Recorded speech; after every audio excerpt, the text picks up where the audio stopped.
Ta-da! It's me again! No fucking way. You wouldn't have guessed, eh?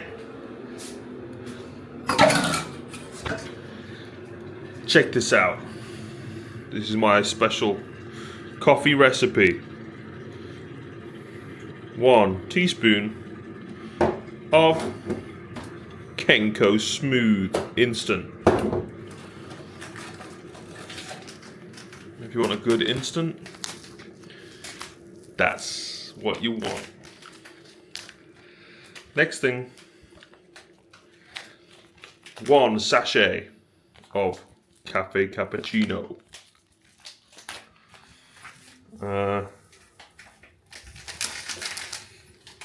Okay, comes out of this box from Asda. Very, very nice. And then you just put that in. It's so you can make. Right, okay. It's so that one can make an extra strong cappuccino.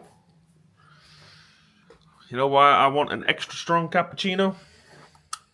Why? I hear you scream.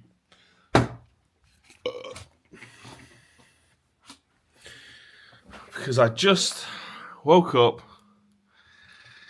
and I need some relief from how I feel. So that's why. Anyway, good morning. I mean, it is not the morning at all. It's 2:57 p.m. And I've only just awoken from my slumber. I have no idea what time I went to bed. It's after 2 a.m. So I may well have got 12 hours or more sleep. But I was getting... Oh, that was it. I did wake up about 8 or 9 a.m. And I just did not feel good at all. And that little voice in my head was just saying, just go back to sleep, get some more sleep. You need to go through some better dreams. Then when you wake up, you'll feel better. Otherwise, you'll just be sad. And I guess that was true. Because I do feel a lot better now. And I did have some good dreams that made me feel better, made me feel hopeful again.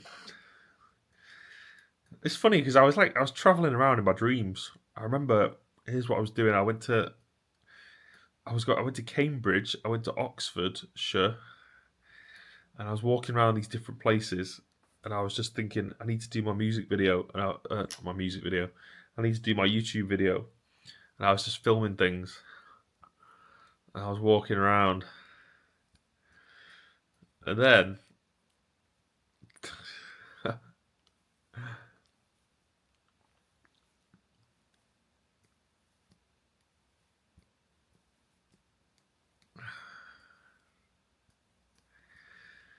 yeah, now I've woke up and I feel better. God, so that's good. So today, it's another beautiful day. I'm so incredibly lucky to have. Again. And just like every day,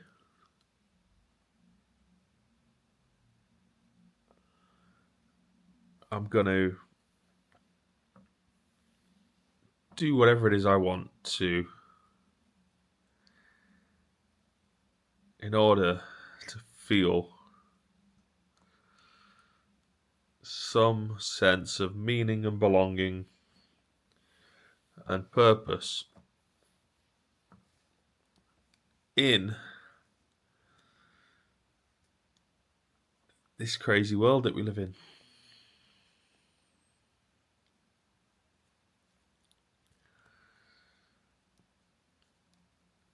Now, I don't actually know what that means right now. For me, personally. It usually means getting up and going out. And at the moment, it's a lot of just talking to the camera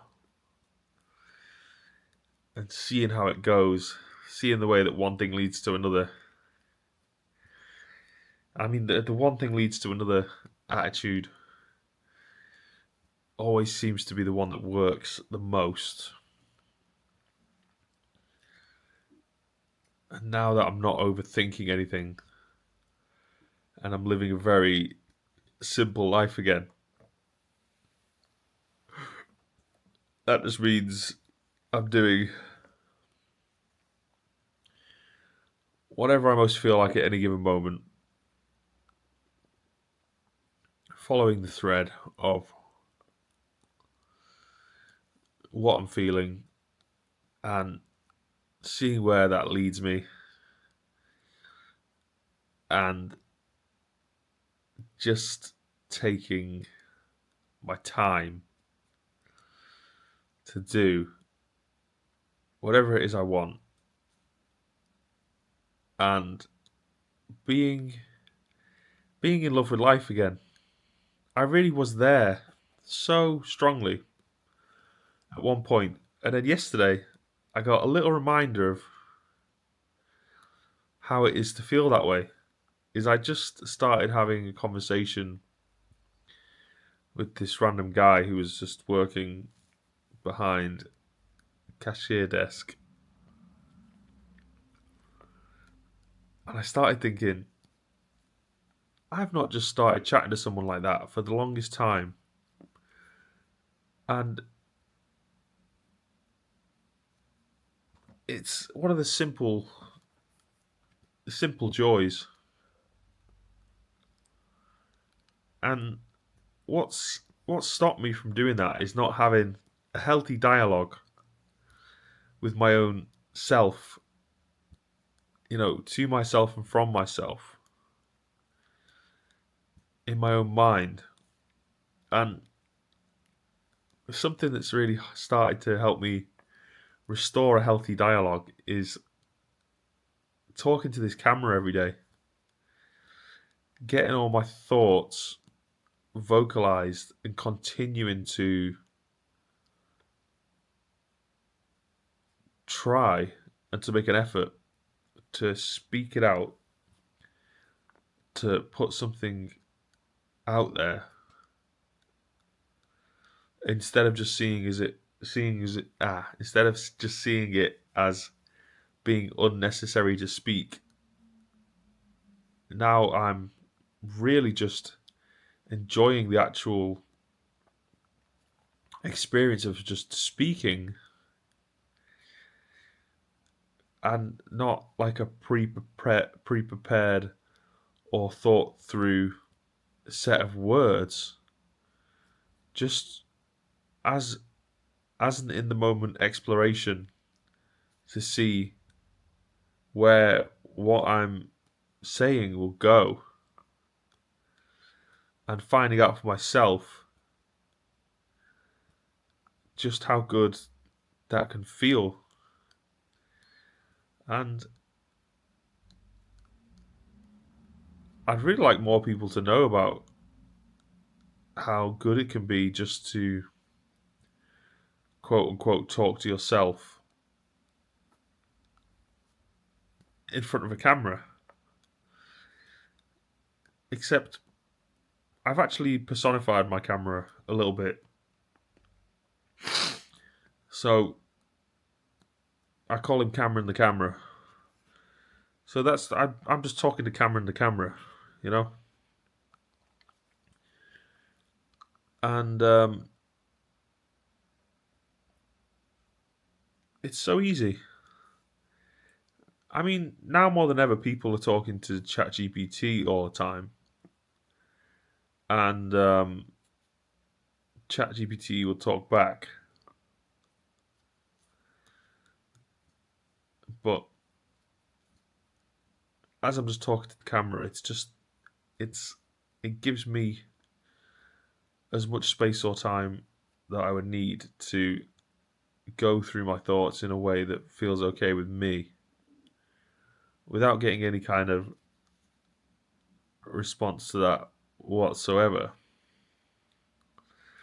At least not at the time. I think that's going to become more interesting as I start to get more engagement on the videos. Is uh, seeing how people respond to things a day later, or a week later, or a month later, or a year later, or whenever it is that they respond.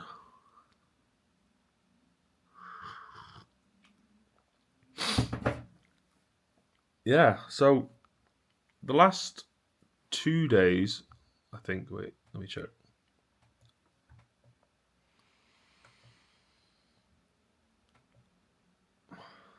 Oh yeah, yesterday was Tuesday, and it was Monday.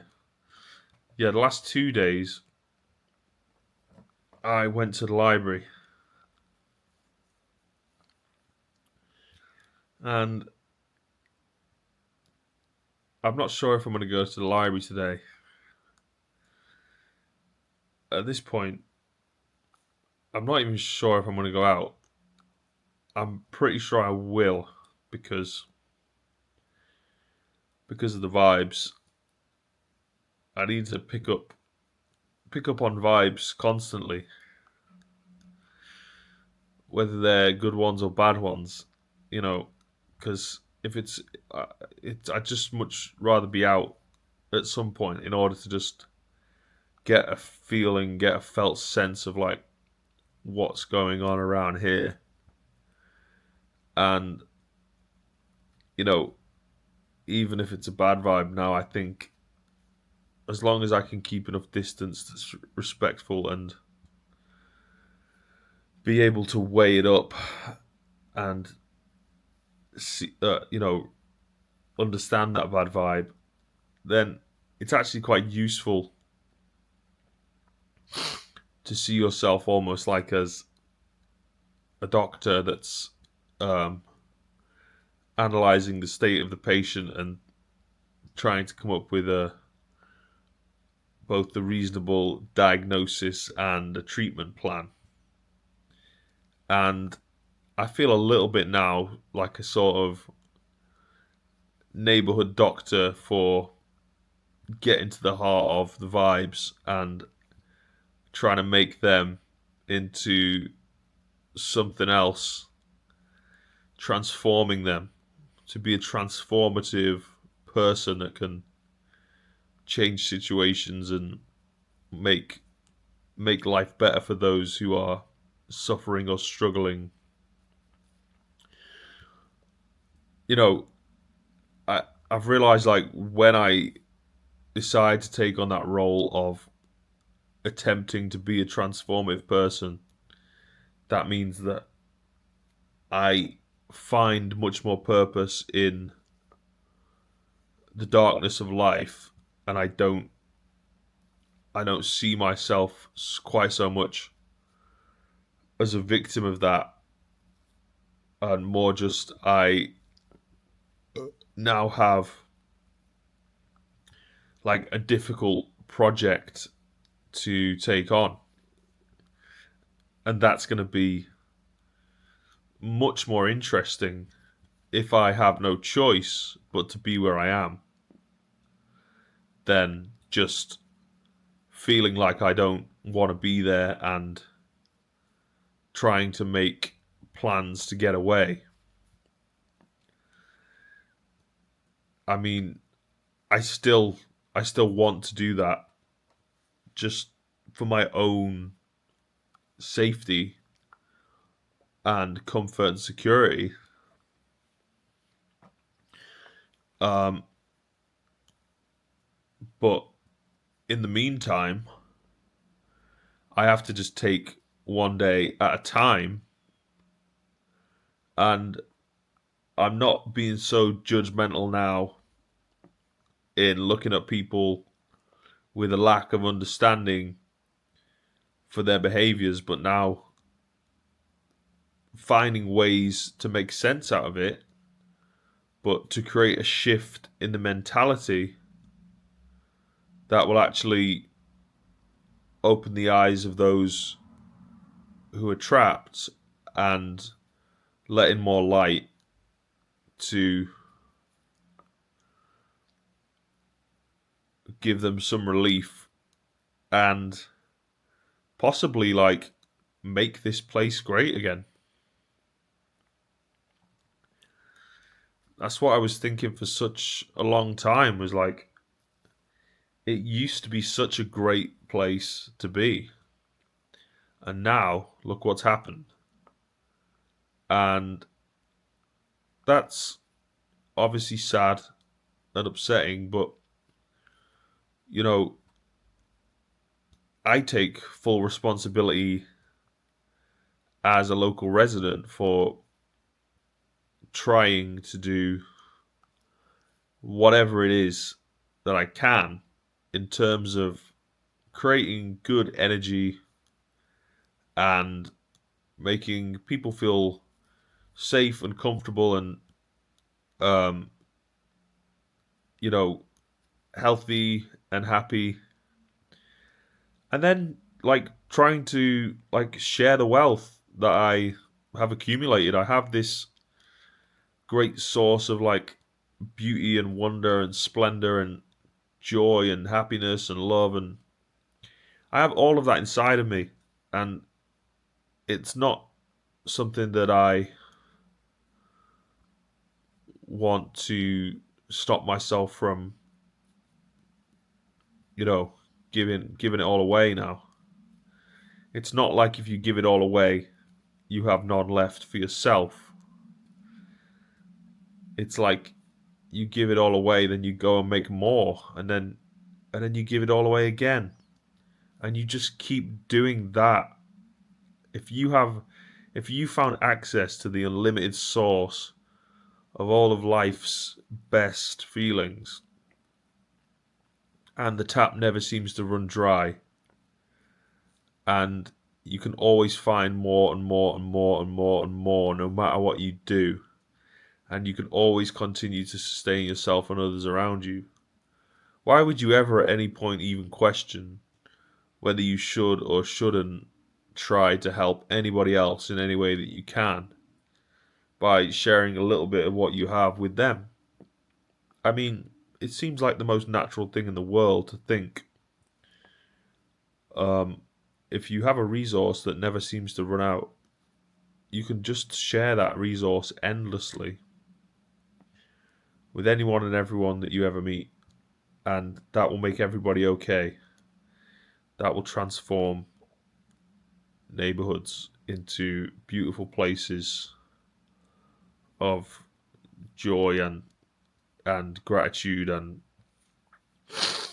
and worship and wealth and freedom and art, artistic ability and musical exploration. And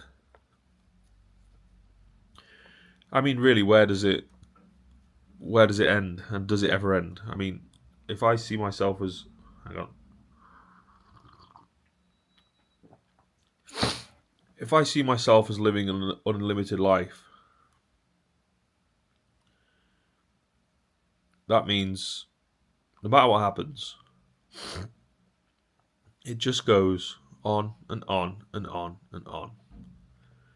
And every single day, you wake up, and there'll be more and more and more and more and more to explore and explore and explore and explore and explore.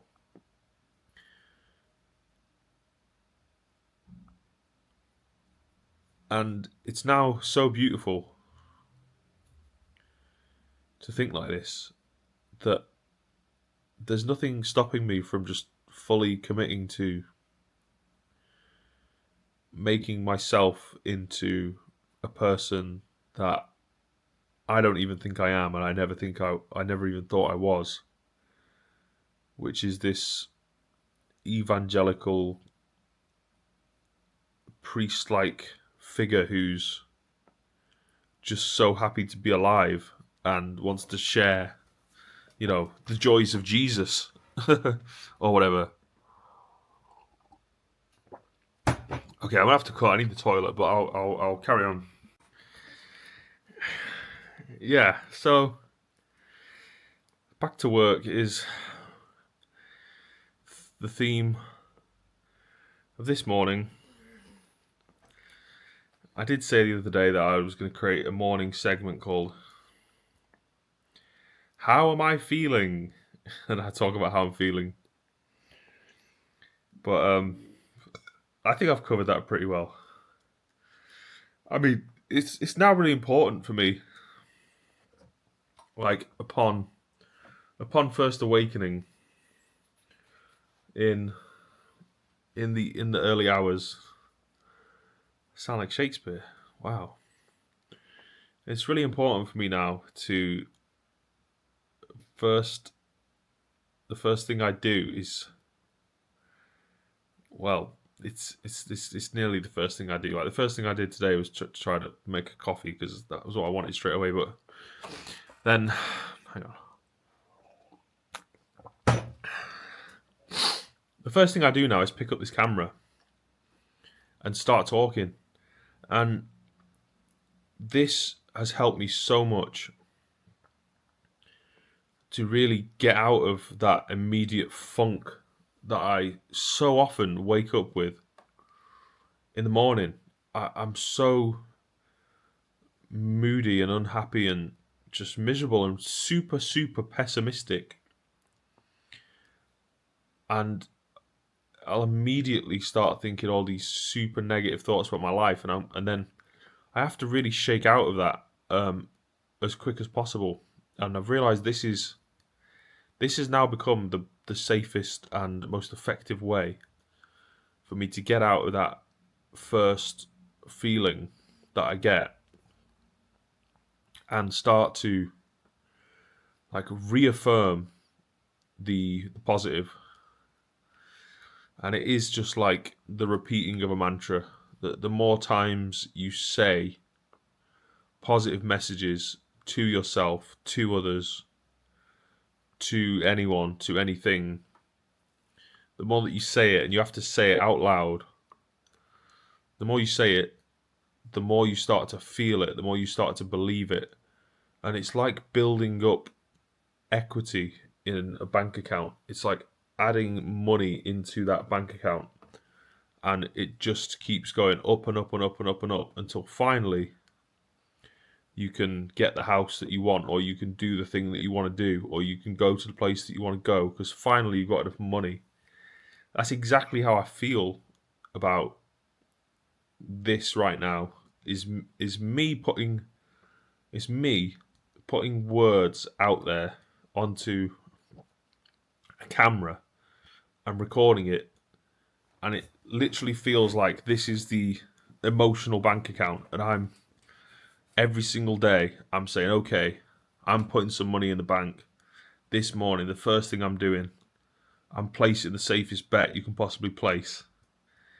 And I'm absolutely certain that this is going to come back to pay me back and reward me in huge ways, emotionally, spiritually, mentally, physically, financially, all of the above. It's all going to come from me devoting myself to something that I actually care about and I actually realise is good for me. And so you might think that I'm like overestimating or overemphasizing the effect that it has had on me, taking on this this idea of doing a daily video. But it has already, within a few short weeks, had such a huge impact on me in such a positive way. Oh, I feel like I'm going to cry now.